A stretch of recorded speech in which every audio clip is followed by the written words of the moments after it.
Well, good morning, everyone. Today is May 6th, 2021, and welcome to Will Work for Food, the New Possibilities Hour. As many of you know, the Will Work for Food program was started last April by Natalie Armstrong-Motin, who founded it in response to the food insecurities that were becoming exhibited during the pandemic.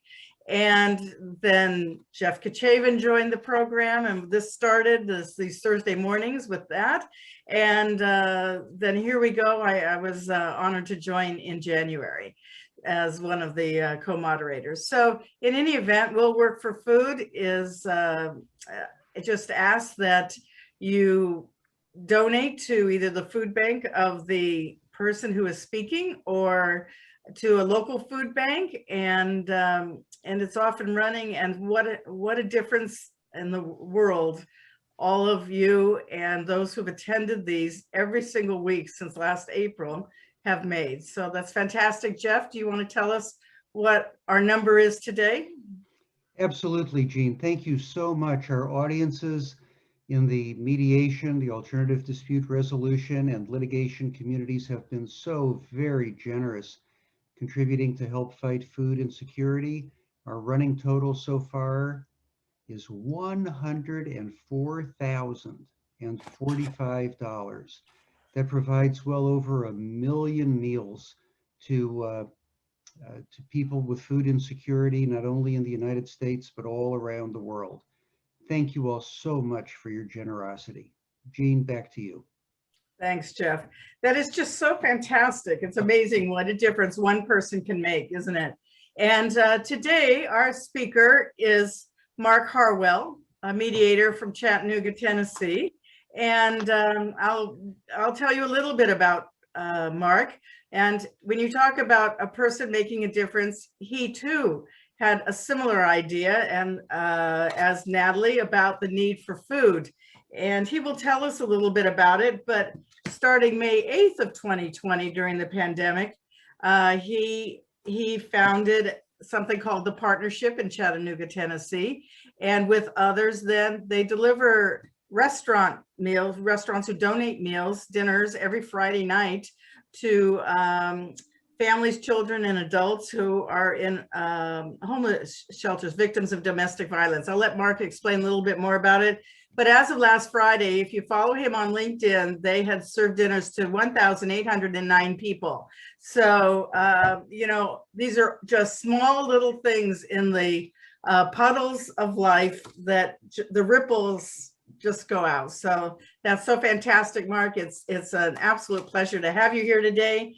From a professional standpoint, let me just let everybody know that since 2014, you've served as a mediator, facilitating resolution in a wide variety of complex cases involving catastrophic injury, commercial motor carriers, lawsuits, employment-related disputes, construction projects, premises liability, professional malpractice, products liability, and just generally other commercial types of litigation and disputes. Marc has also worked as a trial lawyer for over 30 years and has tried over 100 jury trials and even more bench trials. He has successfully litigated cases of wrongful death, traumatic brain injury, alleged bad faith denials of insurance coverage, major commercial developments in construction, product liability involving catastrophic injury, employment-related class actions, and on and on. He is a senior director and executive committee member of the FDCC. He received the FDCC President's Award for Community Service in 2020. He served as president of the Chattanooga Bar Association and is a fellow of the Tennessee Bar Foundation. So Marc comes to us today with a very broad background and wonderful commitment to philanthropy. Marc's food bank for today is the Chattanooga Area Food Bank, and we will have that information in the chat. Marc will tell us more about that, and then put your questions in the chat, and Jeff will handle them as we move along. So it's great to see everyone. Marc, the floor is yours. Thank you. Well, thank you, Jane, and thank you, Natalie and Jeff, and thanks for everyone who is in attendance today.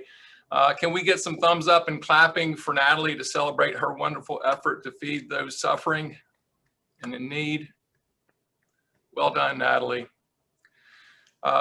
If you would just take less than 5 minutes to donate to your local food bank or to the Chattanooga Area Food Bank.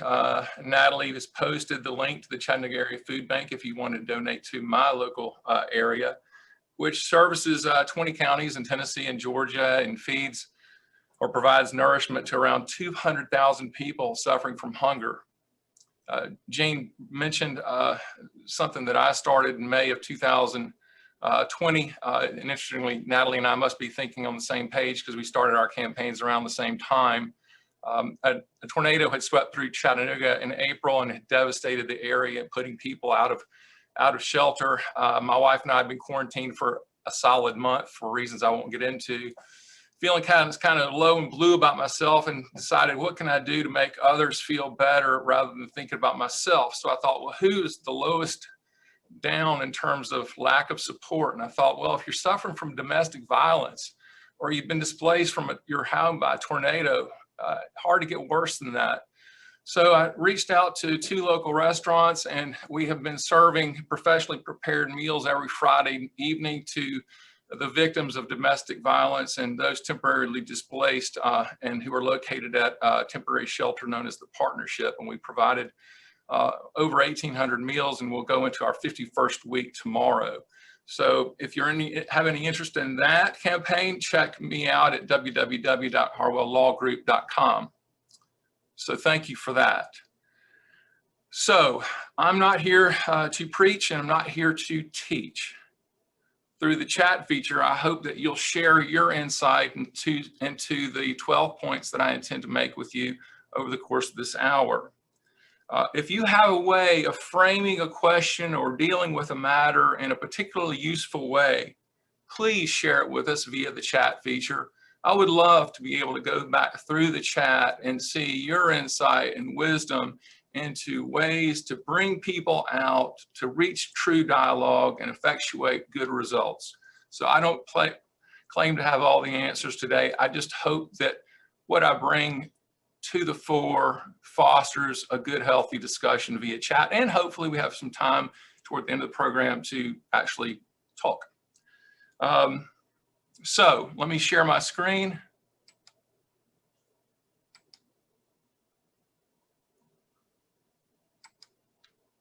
And hopefully it'll share.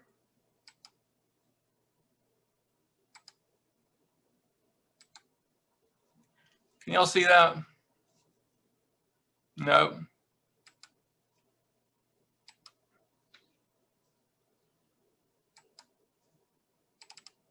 What about now? Yes. That's better. Thank you. Yes. So I start off with the most basic concept of the first pillar, communication. You might say, wow, Mark, that's pretty obvious. Why would you start with communication? I mean, that's what we do. And I wonder, do we truly communicate? And at least in Tennessee and Georgia, and for reasons I understand, oftentimes, we no longer have opening statements. Very common practice, we don't share, or the litigants don't share position statements. Oftentimes, crucial pieces of information are just left to be dumped upon the adversary on the day of mediation with no time to truly consider it. How can we achieve resolution without good dialogue and a reasoned exchange? I'm gonna go off course here and do something that's kind of risky, but I'm gonna talk about the greatest communicator as far as me for just a couple of minutes. We go back to Gettysburg, November 19, 1863. I'm only gonna remind you of the first sentence and just part of the last sentence, so bear with me. 77 years ago, our fathers brought forth on this continent a new nation, conceived in liberty and dedicated to the proposition that all people are created equal. Part of the last sentence. From these honored dead, we take increased devotion to that cause for which they gave the last full measure of devotion. that we here highly resolve that these dead shall have not died in vain, that this nation under God shall have a new birth of freedom, and that government of the people, by the people, for the people shall not perish from the earth. In just 2 minutes, Lincoln redefined the purpose of the Civil War. In the first sentence, he insists that the country has been dedicated to the proposition that all men are created equal. In the last line, he insists that the nation under God shall have a new birth of freedom. The restoration of the Union as it was under an imperfect Constitution was no longer enough. The Union now sought for emancipation, which was more than the military cost that Lincoln had proclaimed at the start of that same year. The genius of the speech to me is that he states as a core value an inspirational basis for the Union cause that excludes no one. His speech is not directed for or against anyone. He never names a side. He never references the North or the South. He never references Unions or Confederates. He never mentions an enemy. He says nothing about slavery. He doesn't explain the cause of the war, doesn't analyze anything about the battle itself, doesn't name any particular office or service member. What is my point? Choosing the right words and setting a good tone is essential to helping the parties diffuse a fight, meaningfully engage, and seek resolution. So my question to you for the chat is, what have you found to be most effective in dealing with issues that are highly emotional or highly charged? Point number 2, listening. Recently had a mediation. The attorney insisted at the last minute on an opening statement with a video presentation. The adversary, throughout the entire presentation, focused on a computer screen without giving any apparent attention to the presentation. It's a pretty bad start. The attorney who gave the opening statement was pissed off because the adversary wouldn't listen. The party who focused upon the computer screen was pissed off for having to sit through an opening that he didn't want to hear. Had another case recently, an experienced adjuster, and these are hard. The experienced adjuster had worked hard to settle a claim, handle a claim. He'd worked from the claim from start to mediation. And then that same adjuster was tasked by the carrier as handling the settlement of the insurance claim at mediation. So effectively, the adjuster was being asked to relent on points that the plaintiff was making, which would understandably be a difficult situation for that adjuster.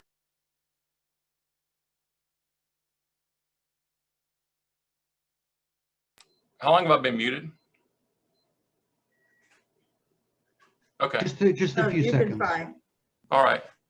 The adjuster, I was talking about an adjuster who was tasked with handling an insurance claim from start to mediation, and that same adjuster is tasked with basically settling the case at mediation, which would effectively mean giving in to a plaintiff and a plaintiff's attorney that he'd been battling with for over a year. That's a hard place to be.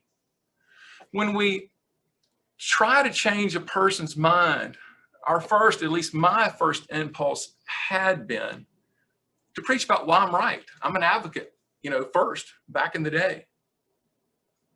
Or prosecute another for being wrong. Yet the psychological studies have proven beyond a shadow of a doubt that preaching and proselytizing typically backfire. And when they don't actually sway a person, they actually strengthen that person's beliefs. Through motivational interviewing or Socratic questioning, we can help people find their own motivation to change or to think scientifically, So what my favorite style, and I'd love to hear from y'all, but I like to ask the how question rather than the why question. I like to ask how rather than explain. How do you think a jury will react to the plaintiff's professional engineer and to the plaintiff's general contractor? How do you think their position might be defeated or diminished? How do you think your adversary is going to react to that number? And is that really the response that you want to achieve your goal? How is your position advancing your stated end game? Ask that rather than why are you wedded to that position? doesn't that put somebody on the defensive? If you can get people to truly explain the adversary's position and possibilities, I think you have an improved chance of getting them to grasp the complexity of the problem and recognize alternatives. I like to ask open-ended questions or not blatantly leading questions, and to listen more carefully. I like to hold up a mirror so that people can see matters more clearly and perhaps see problems or weaknesses. I used that how feature in a mediation just a couple of days ago, and it worked marvelously. The advocate was just so ingrained in a battle that had been fought for over a year. Good, strong positions, reasoned positions, grounded with good experts, but it wasn't going to achieve the goal. And by asking, how do you think a jury may reasonably respond to what your adversary's experts say? It kind of changed because it got emotional. It got to his gut. I said, I think sincerity is the most crucial part of asking the how question and engaging in the dialogue, because if the person you're speaking with doesn't believe that you truly care, that you're having a genuine inquiry about where they're coming from, then I think you'll lose the credibility that you need in order to foster that discussion. Ask for elaboration. Use positive reinforcement to encourage more engagement. A lot of those points came from The Science of Reasoning with Unreasonable People that was published in the New York Times in January 31, 2021.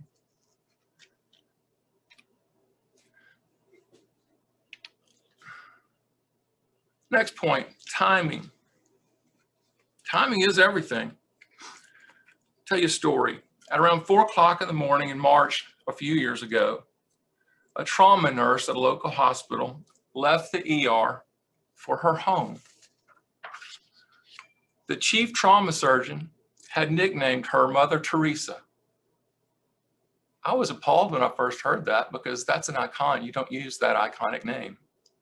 And then he explained, Mark, that name actually came from the chief trauma surgeon, because she was known to paint the fingernails of homeless women and to wash the hair of homeless men.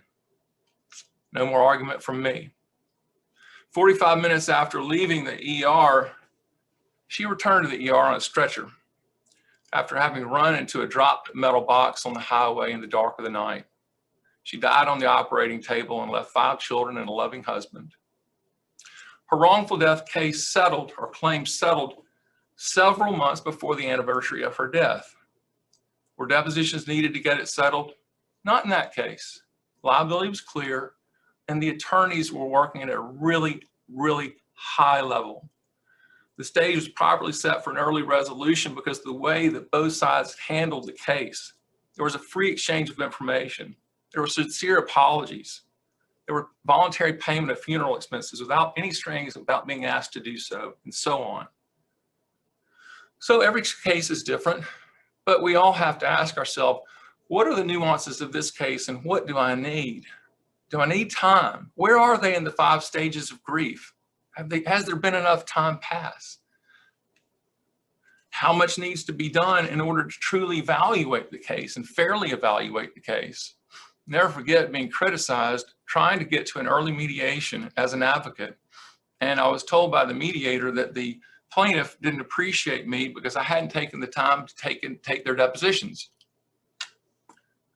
I specifically asked the attorney, is this timing right? Are they ready?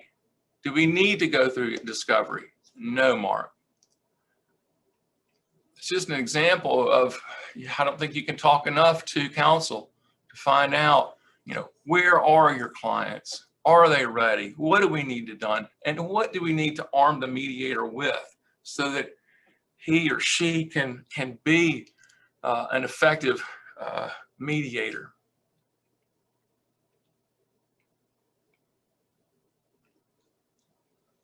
Pillar 4 for me, got to be the voice of reason, right? I was at a charitable event yesterday and ran into a retiring judge, and he's told me that he intends to move into mediation, wants to talk to me about it. I said, well, you'd be great at it. And he told me, he said, you know, Mark, he said, one of the things I found interesting over the years of seeing you litigate before me is how well you treat the plaintiff's counsel and their case. I said, well, Jeff, I figure if I'm not being abundantly honest with them, then nobody's going to believe anything I have to say. And I believe that as a mediator and as an advocate. For advocates in attendance, take off your advocacy hat. Take it off for the mediation. You're not wearing it for the mediation. You've already done that before, and you're going to do that after it doesn't resolve.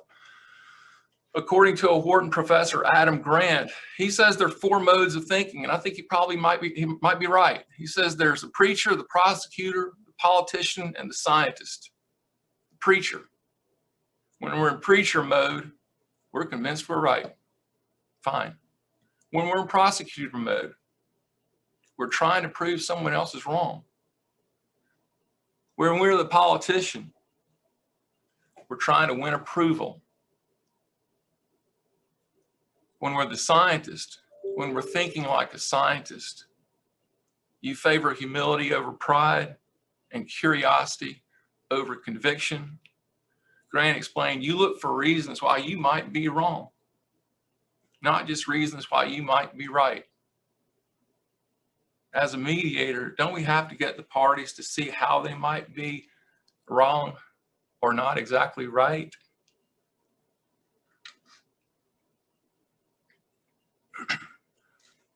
Pillar number 5, according to Harwell. Control. On this point, I recommend a book that I found to be quite helpful and interesting called Crucial Conversations. It's not a long read. It's an effective read for me. At least it helped me. And one of the principal points is, don't you have to control your emotions in order to control your dialogue? I can never speak as well when I'm emotional. And I don't think advocates can speak well or engage in good dialogue when they're emotional either. So it's crucial upon the mediator and for the advocates to take measures to create an environment of safety. And when you feel safety being compromised or safety being violated, step back. Take any number of measures that can help secure the calm. Don't get me wrong, there's a process I truly believe. There's a wear and tear, a wear down process that goes on through the course of the difficult mediation. And I get that. But there's a line there. And when you see that line being crossed or approaching that line, step back, smile, take a break. Offer a walk around the block. I recently handled a mediation. We were well into the day. Plaintiff had gotten tired. She saw that her expectations were just not going to be met, and she started to cry, and she wanted to leave. It came on really suddenly, or perhaps I just didn't see the cues because there were so many people in the room, and I'm making excuses. Perhaps I didn't see the cues, but she started to cry. Well, who likes to see that? And that's really not conducive to mediation. So I said, oh, let's stop. I'm gonna take a 30-minute break. If that's enough, I want you to take a walk around the block or do whatever you need to get out of this environment for the next 30 minutes and come back to me. She came back, we had some kind discussion, just kind discussion. And that case settled. Tenuous though. Pillar number 6, on being in the realm of reason. Y'all talk about the realm of reason. I think you probably do. I mean, so many times I talk about ballparks, and so many times it seems like it's an epidemic of everyone playing the start of the mediation outside of even the parking lot of the ballpark stadium. You start with numbers that don't make any sense. It just don't make any sense. I remember when I was working as an advocate, it was a traumatic brain injury case. Policy limits were $500,000. My defendant didn't have a pot to pee in. The plaintiff knew that, had allowed him access to records just to prove the point to take it off the table. Still first demand out of the gate was a $1 million demand. I said, you've seen the policy. You've seen the financials. You truly want to engage in a meaningful discussion, and you're going to start $500,000 over policy limits today? I was pissed as an advocate. Frankly, the mediator wasn't too happy either. Told the mediator to go back in that room and tell him that's just absolutely asinine. It's completely stupid, and I'm not responding to stupid. And then before I made him go back and deliver that harsh message, I gained control of my emotions. I said, don't do that. I said, I'm pissed, but don't do that. I said, do this. I said, we'll stay in our chairs and we will engage in mediation today, but I want a bracket. And for me to stay in my chair, you're going to have to come in somewhere under $500,000. And I frankly don't care if it's $499,999, but we're not going to talk above policy limits. We're at policy limits today. And it worked. Everyone calmed down. But it's funny, after the case settled, the plaintiff, she looked at me and she said, that was a really stupid place for us to start. So it maybe gave me some validation, and I am glad that I wasn't so harsh in the response. Respect. And I think about respect, I think the two best examples I have from my historical mind, I think of Ulysses Grant and Robert E. Lee at Appomattox, and think how these two great fighters, these warriors who, fighting for their causes, be it wrong or right, actually were able to sit down in a room together, discuss peace, and discuss reconciliation. And our advocate warriors mimic that kind of behavior at a mediation. I'd like to tell a story about a small little town where there lived a man who couldn't see and who was all alone.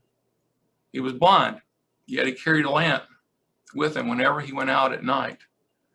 And one night when he was returning to his home alone, in the dark of the night, he came upon a group of young travelers.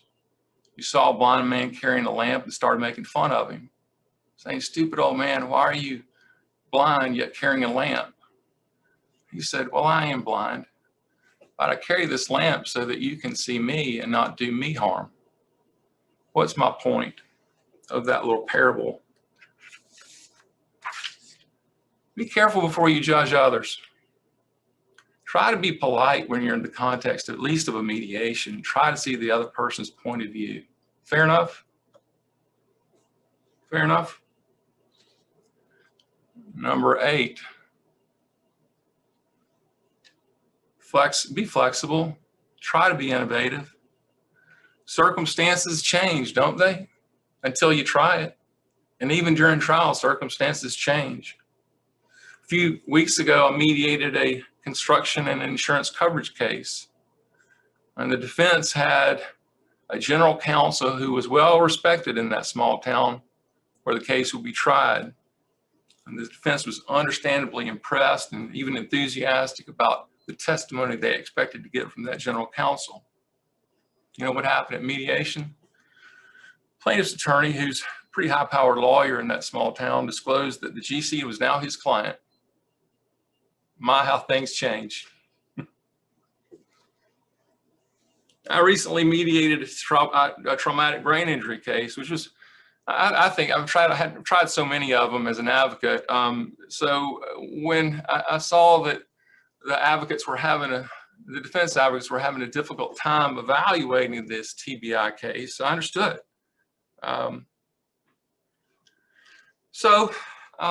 It became apparent that the preparations hadn't been adequate just for that day. So we developed a game plan, a 60-day plan to resume suspend and resume, with actual plans going forward, and with minimal expense and relatively minimal time being lost toward the effort of resolution through settlement. And we got it settled. They needed that time. They needed to rethink. again, we go back to communication and listening, and being flexible and recognizing that it doesn't have to settle that particular day. Lord knows we want it to, but if it takes another 45 or 60 days to do a little bit more listening and a little bit more communicating, so be it, right?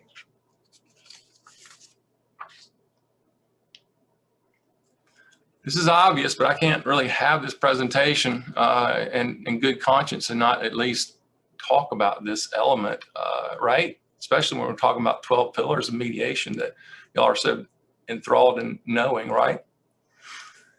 So being knowledgeable, obviously, it's just run through the nuts and bolts. I mean, what has subrogation been notified? Where are the parties in dealing with liens?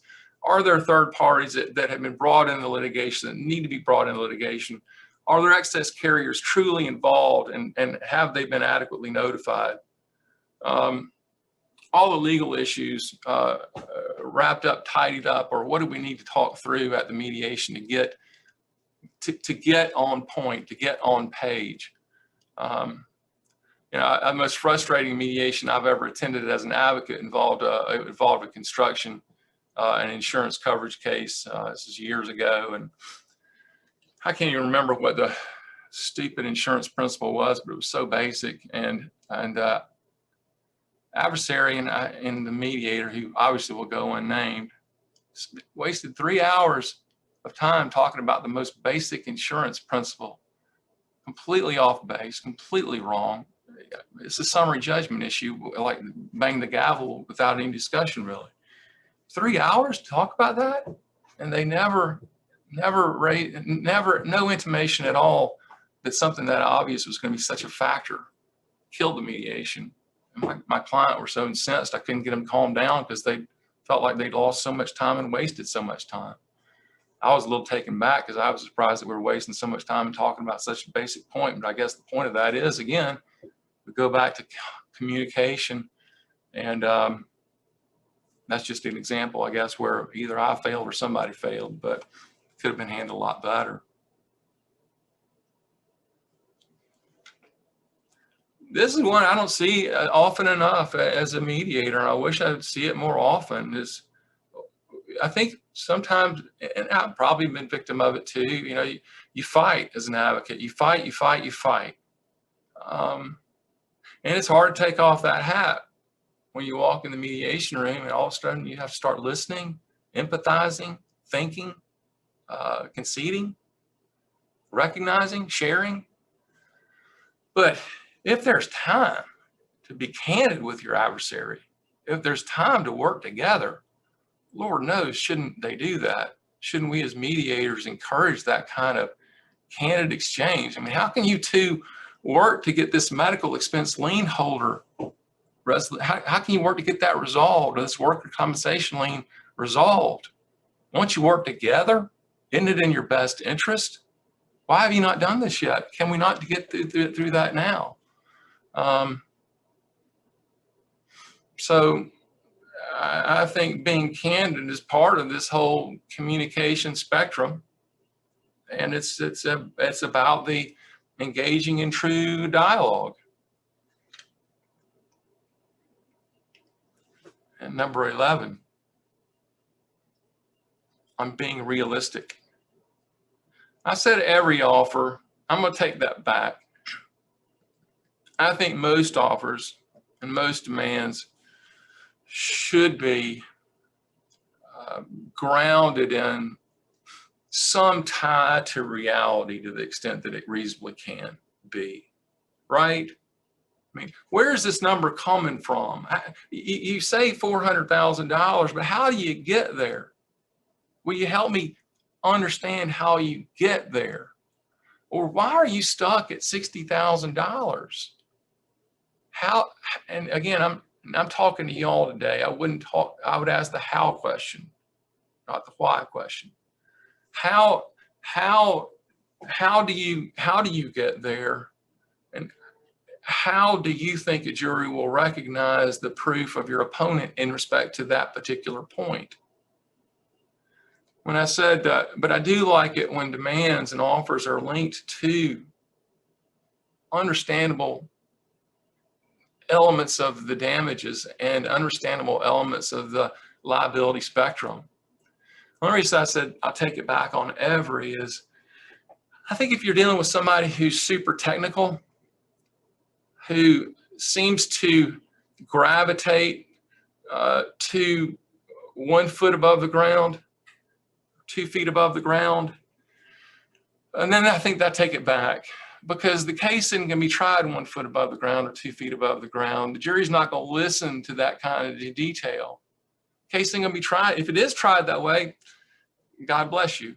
Haven't run across many jurors that are going to roll up their sleeves and get that deep in the ugly details with you. Maybe y'all are better advocates than I am, but I usually think the juries want an overall understanding of what they perceive to be fair and reasonable gut check time, and how does it all play out. So when I'm dealing with a very technical person who's been wedded to the technicalities of it, then I think it's the mediator's role to try to change that perspective and to get them to voluntarily change their perspective. And that takes some nuance and skill, because it requires you to not preach. It requires you to not ask that why question that simply oftentimes reinforces what he or she has been wedded to over the course of the case or the claim.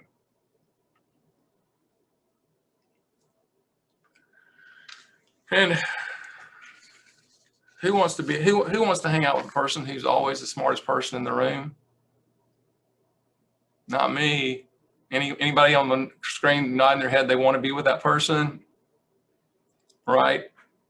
Tell you a story. This team went to the NCAA Men's March Madness tournament ranked last, number 64 out of 64, and just a couple months ago. In the first round, this team played Ohio State, who was seeded number 2 in their bracket. According to the Las Vegas odds makers, the experts, the smartest people in the room, Ohio State was a 15.5-point favorite to win. The experts got it wrong. The smartest person in the room didn't get it right.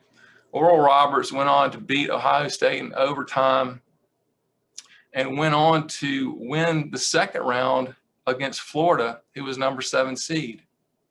So the smartest people in the room got it wrong, not once, but twice. That's why cases are tried. And if you're the advocate and you're always the smartest person in the room, you probably need to find a new mediator, or maybe take a reevaluation of why you keep running into the same results and having the same problems.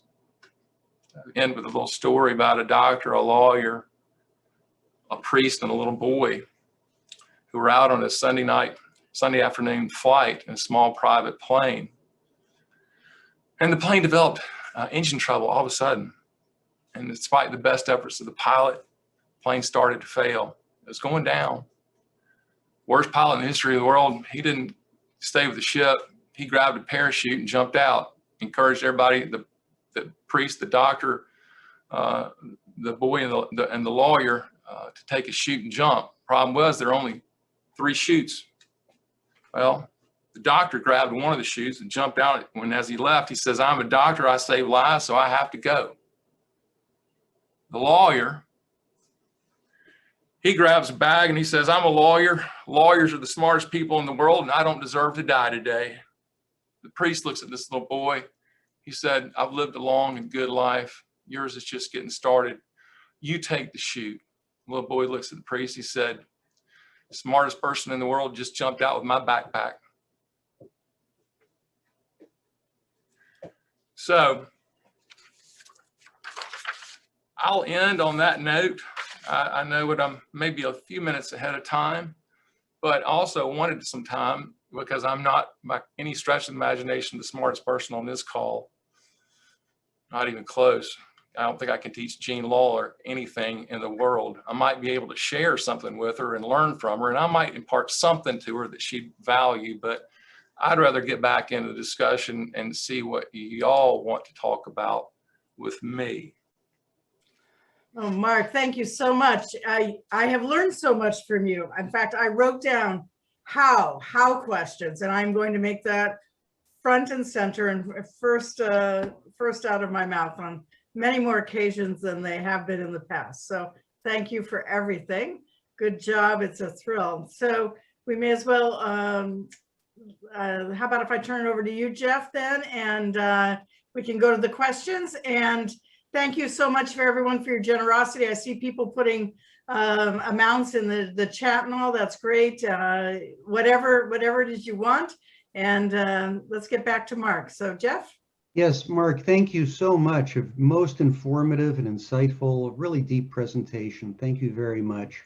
Thank you. And let me ask you one question that everybody thinks about a lot these days is the impact of the online environment, Zoom and the other online platforms, on what we do as mediators and what we do as advocates. So let me ask you, from your observation and your experience, what are some of the differences? What are some of the things people are doing well, the adaptations that are good, and what are some of the adaptations that maybe are not so good for both mediators and advocates as you have observed them? Well, Jeff, it's a great question, and I get that often, and I'm getting it from the advocates. I guess maybe because I'm talking to advocates more than mediators about the subject, so that's why I enjoy this Thursday so much, because I've got so many mediators to talk to and learn from. Personally, I have found success rate to be equal on a Zoom platform versus in person. I've not feel like I have, my percentages are essentially the same. I think the only frustration that's been voiced to me, not about me, but about prior experiences, and hopefully they were early on, was just frustration with technical difficulties. But if you can make sure that everyone on the call, on the platform, whether it be GoToMeetings or Zoom or some other, are really well connected. It's the connectivity and the mediator's effective use of it. I mean, popping in and out of closed sessions via Zoom, it's faster than it is in person. It's just very quick and effective. And I haven't really felt or experienced a fatigue factor in mediation like I can in a really long-term deposition.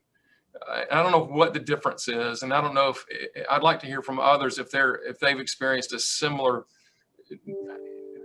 situation. I mean, a 2-3 hour deposition, 4 hour deposition, again, doesn't bother me. If I start getting into 6-7 hour depositions, I tend to get a little bit tired of it. Maybe that's just me personally, but Okay, Mark, let me ask you just about some of the basic things mediators talk about all the time. We'd love to have your views. Let's talk about the beginning and the ends of mediations. The beginning, joint sessions. Do you ever have them? Do you never have them? What are the circumstances which determine whether a joint session is appropriate at the beginning of a mediation? What do you like to do as a mediator to help ensure that the joint session is going to be successful? I don't have the open statements very often. The attorneys tend to not want to do them anymore after some experiences that I've had. And then always the bad apple kills the whole experience for everyone else.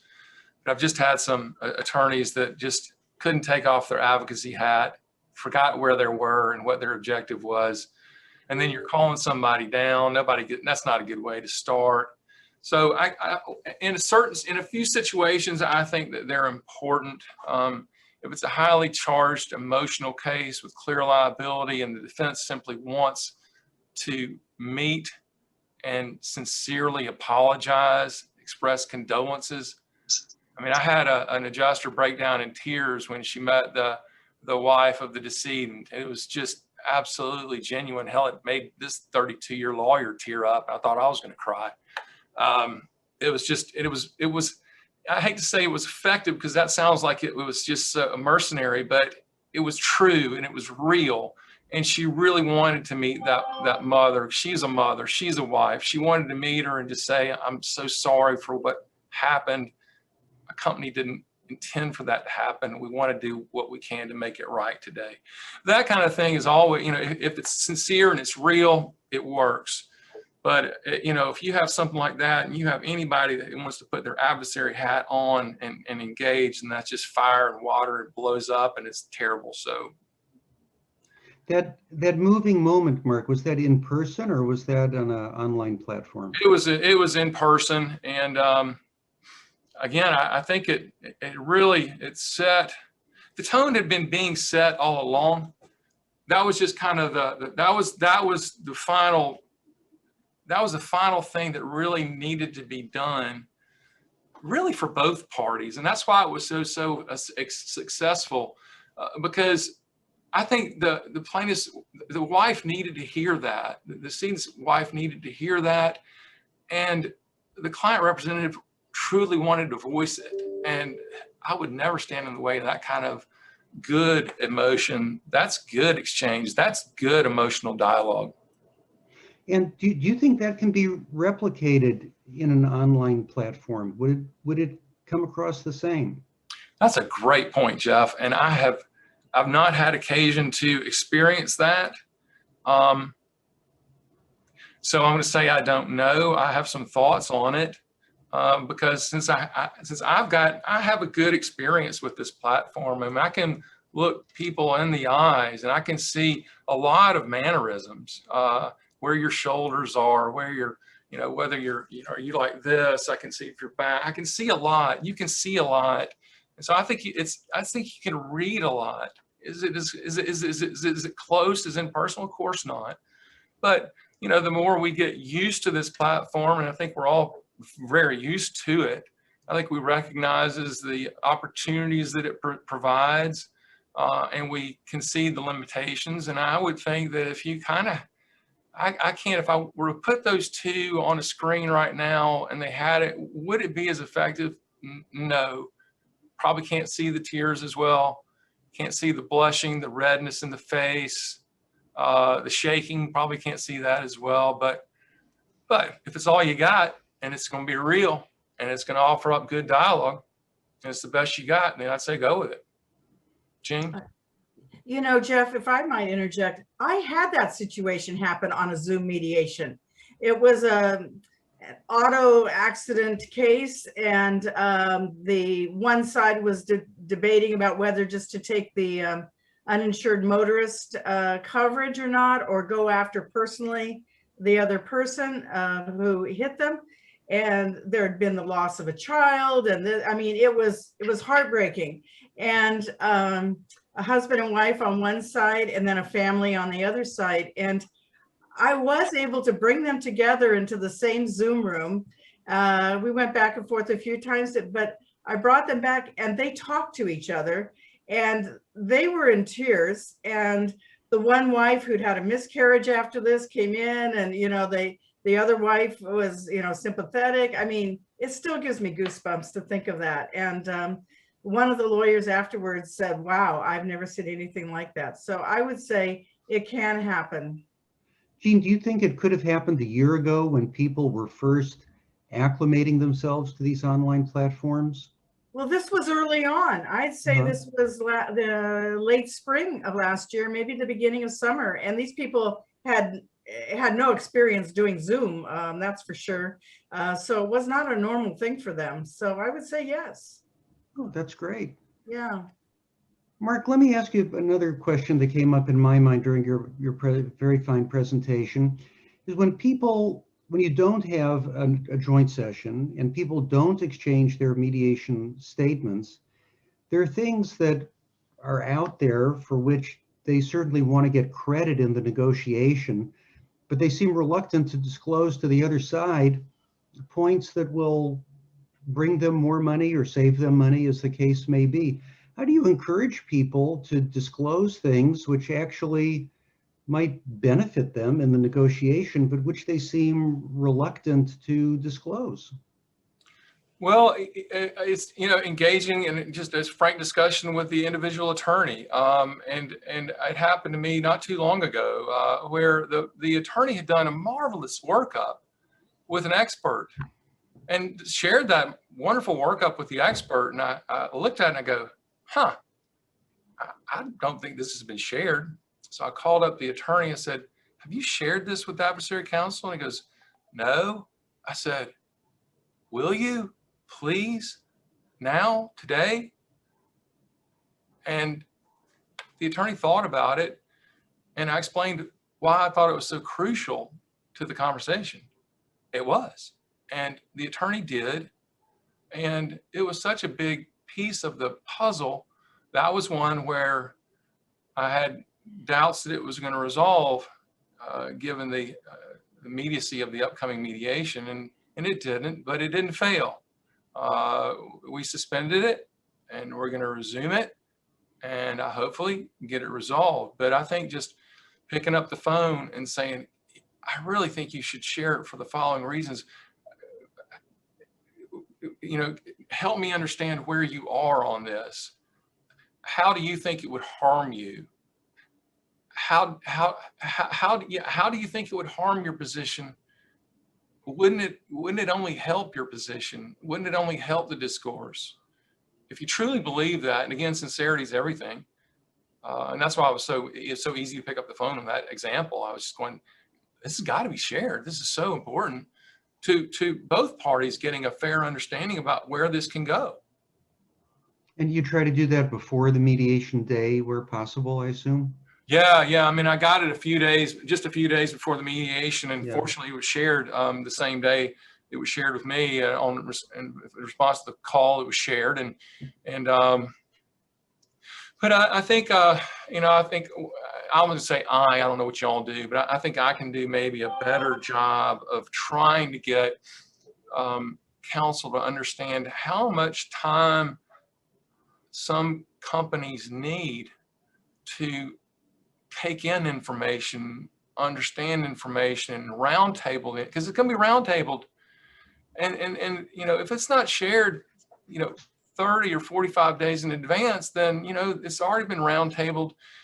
Minds already get set in stone, and then you're working like the devil to undo the setting, and it's creates more work. So I think when I get off the call, I'm going to start changing my letter to say, would you please exchange, crucial pieces of information with the adversary voluntarily, no later than 30 days in advance of the mediation. I'm not insisting on it, but I strongly encourage it. Mark, now let's turn to the back end of the mediation, closing techniques. People are always interested in hearing expert mediators' views on closing techniques, particularly mediators' proposals. That always generates a lot of discussion. Is it common, rare in your practice to use them, and how do you design them to be successful if you do use them? I try not to use them unless it's absolutely insisted upon, and I feel like we've just reached the end of the rope on both sides, and there's just it's kind of a break glass moment, which I consider to be a personal shortcoming when it gets to that point, because I really want to be the facilitator. And if I have to start being the dictator, then I feel like, well, why am I now the center of the conversation, the center of the discussion, which is not some place that I try to be. I try to, again, if I'm asking the right how question and I'm making the parties think, truly think and engage, then I'm hoping that they're not gonna, it's not gonna get down to that. Now, I'm not telling you I won't share my opinion when it gets to 11th hour about where that realm of reason, in my opinion, is, and if they're still way outside the realm of reason, how can you not understand the frustration point given your position at this stage of the day? I mean, how can you not take into account this, or are you taking into account this? What are you thinking about when they have this proof that's forthcoming?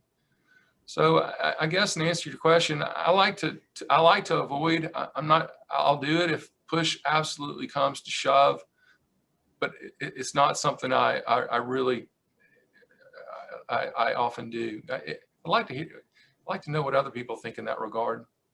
Gene? Oh, put me on the spot here. I am. Yeah, you are. Personally, I am not a fan of mediators' proposals. I like to have them do the work and do the job. And you know, even when I'm pushed, I just feel like at times they're mediating to get to the mediator's proposal position, as opposed to mediating to control it themselves and accomplish, you know, a settlement. And it's so difficult when you know that one side only has probably, you know, a range of, you know, X, you know, A to B, and the other side is way over and, you know, Y to Z, and neither one of them is going to be in the range. I don't know. I will do them. I've done them a couple of times when pushed, but I try to avoid them generally, and encourage the parties, you know, doing it in a way where I encourage the parties to take control of their own lives, their own destinies, and continue to work with them to get to a point where they reach a settlement, and that they've done that work and not just relied on a mediator's proposal. Thank you. Mark, let me ask you, we have time for one last question, and Natalie, you know, is the world's greatest marketing guru for mediators and arbitrators. So let me ask you a marketing related question. You're a defense guy. You've been involved in the Federation of Defense and Corporate Counsel. You're known as being on the defense side of the aisle. In your practice, how did you and how do you personally gain and maintain credibility with the plaintiff's bar? That you will be fair to them, your process will be fair to them. And how do you recommend to others? You've also been president of the Chattanooga Bar and in many sort of nonpartisan positions, shall we say. How do you recommend to the rest of us who haven't had the honor of serving in those kinds of positions to establish credibility with people who are on the other side of the aisle from where we may have practiced?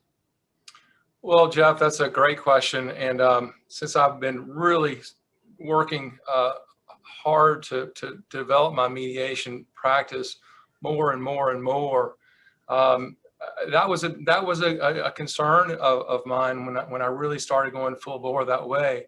And the answer to the question is, you live and die by your reputation.